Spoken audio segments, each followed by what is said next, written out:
என்ன நல்லா தான் இருக்கிற செல்வாக்கா இருக்கிற ஒரு நாலு தவறாத கூத்தாடுற எல்லா கூத்தாடையும் வீட்டுல இருக்கிறான் நல்லா தான் துட்டு சம்பாரிச்சு போய் பொண்டாட்டி அண்ணா கொடுக்குறேன் அப்புறம் என்ன அதுல வச்சு சோகம் வந்துடுச்சு என் பொண்டாட்டி அண்ணா கொடுக்குறது உனக்கு எப்படி தெரியும் எல்லாரும் சம்பாரிச்சு போய் பொம்பளை அண்ணா தான் கொடுப்பாங்க நான் எப்பவுமே என் பொண்டாட்டி அண்ணா கொடுக்க மாட்டேன் எப்பவுமே என் பொண்டாட்டி அண்ணா கொடுக்க மாட்டேன்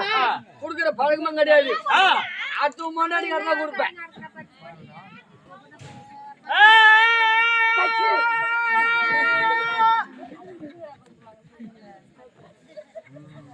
கம்மியாடி பண்ணு ஆயம் பழகுது கம்மியாடி பண்ணு டேய் என்னடா உனக்கு இன்னத்துக்கு வந்து உனக்கு பாடி தூக்கா என்ன உனக்கு ஒண்ணு இல்லப்பா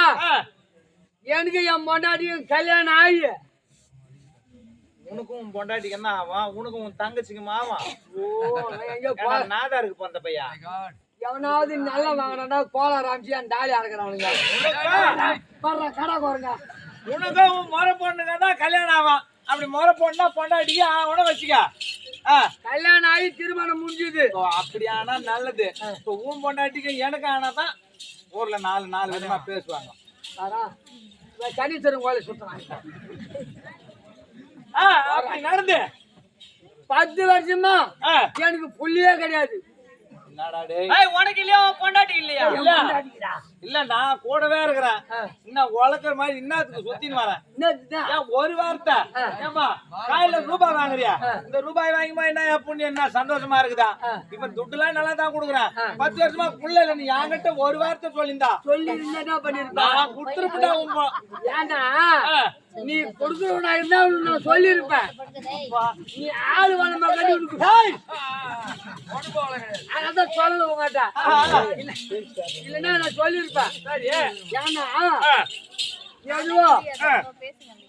அந்த நம்ம மிருதங்க இருக்கிறாரு மிருதங்காரு ஆமா ஆணுறாரு அவரு புண்ணியத்துல ஒரு புள்ள பிறந்தது பரவாயில்லப்பா அவரு கூட கொடுக்குறாரு நீ எதுவும் தப்பா நினைச்சு போற அவரு வரல நான் புள்ளலாத அசிஸ்டண்டா போட்டான் சாரா அவரு சொன்னாரு இந்த இடத்த இட்டு மாடா பச்சளை மருந்து குடுக்குறாங்க உன் பொண்டாட்டி அங்க இட்டு மானினா அவங்க பச்சளை மருந்து கொடுப்பாங்க உன் பொண்டாட்டிக்கு புள்ள போறதுன்னு அவரு சொன்னாரு பச்சால மருந்துல எப்படிடா புள்ள போறீங்க எங்கடா விடுறீங்க கதை எங்க விடுற கதை என் பொண்டாட்டிக்குன்னு போனேன் ஒரு வாரம் அங்க தங்க சொன்னாங்க மருந்து குடுக்குறவங்க அந்த ஆளு வைத்தியரு நானு என் முன்னாடி போனோம் அவனு சொன்ன பாப்பா நீ வீட்டுல வேலை கட்டிவிடும் ஒரு வாரம் இங்கேயே தங்கி பச்சளை மருந்து சாப்பிட்டா சரி அது முற்பாடு நீ பண்ணி இட்டு போன்னு சொன்ன நீ விட்டுட்டு அதுக்கப்புறம் வந்து இட்டு போன அவன் சொல்றான் ஒரு வாரம் பச்சளை மருந்து அவரு ஏற்றி பண்ணாங்கன்னா கூட்டிட்டு வந்து கொடுத்தாங்க அப்புறம் அப்ப குழந்தை தங்குச்சா அப்ப பையன் இருக்கிறாங்க ஒரு வாரம் அங்க விட்டு மருந்து சாப்பிட்டு எட்டான முன்னாடி புள்ள கொடுக்கல அவர் அந்த மருந்து கொடுன்னு சொன்னதுனால அங்க இட்டு போனேன் அப்ப யாரால பிறந்தது அவரு தான் அப்படி பிறந்த என் பையனுக்கு ஒரு 5 வயசு இருக்கும் பரவாயில்ல அப்படியே வளர்ந்து இருந்தது பாரு எப்ப நல்லா அம்மாட்ட மைன ஆயிட்டான் அம்மத்த புள்ளி ஆகி போச்சு எங்க ஊர்ல எல்லாரும் ஊட்டியும் இந்த சூர்ல நான் எப்பவும் பார்த்து எப்ப சூரியன் எப்ப அது ஒரு வீடா மாதிரி பாத்து ஆமா எங்க வீட்டுல கொத்தா வச்சிருந்தோம் உங்க வீட்டுல வைப்பீங்கப்பா நீ சூர்யா பம் வைப்ப நீ டிவி வைப்ப ஒரு தியேட்டரே கூட வைப்ப உனக்கு சூரியன் எப்பமா அப்ப வந்த புதுசுல எல்லாரும் வீட்லயும் வாங்கினாங்க நானும் வாங்கி வச்சு பாட்டு கேட்டேன் உன் வீட்டு சுட்டுல வீட்டுல கஷ்டப்பட்டு வாங்கி வச்சேன் நாங்க தான் 14 பேர் இருக்கிறோம் உனக்கு வயசு போடா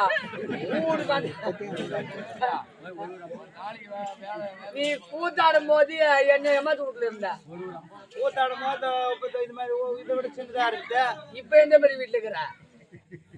அந்த வீட்டுல தான் இருக்கிறேன் இந்த வீட்டுல மேல ஒரு மாடிக்கு ஒரு மாடில இருந்து நீ ஒரு மாடில கம்பெனி வச்சு பாடி ஏதோ எங்க புனித்துல எங்க தாய்ங்களா ஆத்து ஊர் கட்டிங்க எங்க வீட்டுல ஒரு கால் ஒரு